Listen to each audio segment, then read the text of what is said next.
Our buddy Ed Wright is here. We want to bring him up to chat for a minute. He's a good friend, kind of a guy who pioneered a lot of the surf industry around here. So we wanted to bring him up just to chat for a minute. So this is our buddy Ed. So Ed, your family's been in the area for a while, right? I think you told me you moved here in 1958. 58, and you told me that was the year your mother was born. It is. She's right over there. Well, I had the privilege of growing up here, and I think the population here in Encinitas was 5,000. Crazy. That's amazing. That's crazy. Surf was ripping. A lot of waves to be surfed, huh? Yeah. Well, what is, we have some of our friends here, shapers up and coming, and how does it feel to see like what's going on now with the population growth and the interest in surfing and all that? New designs. Yeah, new designs. A lot of new designs. I love it. I love to seeing the creativity and seeing what these kids are doing on their boards, and it's amazing. There's no limit. Yeah, truly. Just get your creativity out there and draw some lines and go try it out. Right. What made you want to first start shaping? I don't know what made me. I started in my garage. Okay. And then I got asked to come to work for Surfboards Hawaii in Leucadia. It was Surfboards Hawaii Mainland. And I knew the guy that made the deal with Dick Brewer. So anyway, I started working for him. I was going through college. No way. And doing one thing after another. He says, well, how would you like to put some tail blocks on? Well, I never done that before.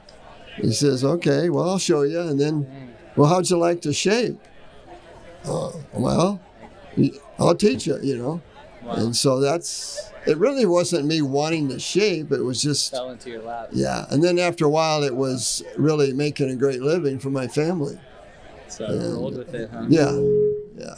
So. A lot of good shapers came out of there too, like Al Merrick, right? In that same community. Yeah, Al Merrick. Yeah, I used to shape. We used to ride together at Surfboards Hawaii here, and but when he was here, I don't remember him shaping. He didn't start shaping, I don't think, until he moved up to Santa Barbara. But he lived right over here on, is it Jason? Oh, yeah. And he went to San Diego. And, Surfboards Hawaii, then Mike Slingerland? Surfboards Hawaii, Mike Slingerland? Yeah, he did it up on the hill. Okay. Yeah. That was my first tri-thing. Yeah. No way. Yeah. But I met Dick Brewer in Hawaii, and he was like, oh, Surfboards Hawaii, but I sold it. I was like, oh, okay. So my first board was actually That's cool. Mike Slingerland. Yeah. Wow. Yeah. Wow. There's a lot of history here. 5'3". I feel like I've been out in the lineup like at Swami's or Pipes, and people like the veterans are always like, you should have seen it back in the 80s. You should have seen it back in the 70s. What was it like? Were there many people out in the water? Was there still a crowd? Were the breaks different? When Swami's got big, yeah. In the early 60s, you would have Mike Henson coming up from La Jolla, and Phil Edwards from Oceanside. Little John Richards was out, and Rusty Miller was out. All the big dogs. We're just like, yeah. It was pretty neat time. That's wild. I was reading the other day that the original operation was in the La Paloma. For Sunset Maybe it was Hawaii Surfboards. Well, it wasn't the original. I shaped a lot of surfboards in that building. Yeah. La Paloma used to be a shaping den? Well, it wasn't the La Paloma. It was the old bank building next to the La Paloma. Oh, okay. The same building. It's where the restaurant is now. Oh, D Street. Yeah. Or whatever. Yeah. It's prime location. Yeah. And then at that point, they moved up on the hill after a couple of years there. Yeah.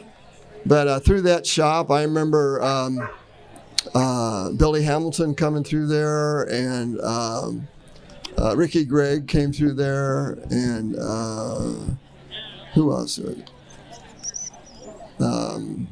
Anyway, it was my brain's not working. No. Thanks so much for coming up and chatting, man. Yeah. What's your question? We're so used to leashes, right? Since I was surfing 80s. Yeah. How was it pre-leash? You saw leashes come through. Did everybody buy into it at the same time, or was it kind of like, no? Because I think you guys were real watermen. You had to swim, you had to go through currents, you had to find your board up in some rocks. Right. Repair your boards. There's no anybody can just drop off, say I'll be back. You know, I mean, you guys were roots water guys. Yeah, so we got a good question here about the leash and what it was like seeing the leash progress, like seeing it come into surfing, right? It was in the early 70s, I believe, and it didn't take off right away. And then it took him to go through a series of styles. One guy, they had him where you put it on your nose of the board, and this one guy that worked for me, yeah, and it came back and hit him in the face. Bloody nose. Well, that didn't work too well. That's crazy. You can't sell that. Yeah. So, but yeah, just it went through its hoops, and it's here to stay, I guess. And now I see a lot of kids with no leashes. It's coming Old back. School. Old school.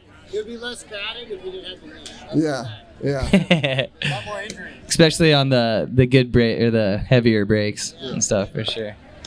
Cool, Ed. Well, thanks again so much for just coming and chatting, man. Yeah, we got one more question. How about those hydro surfboards? How do you feel? Oh, the about hydrofoils? Hydrofoils. Have you seen those? No, I haven't seen them.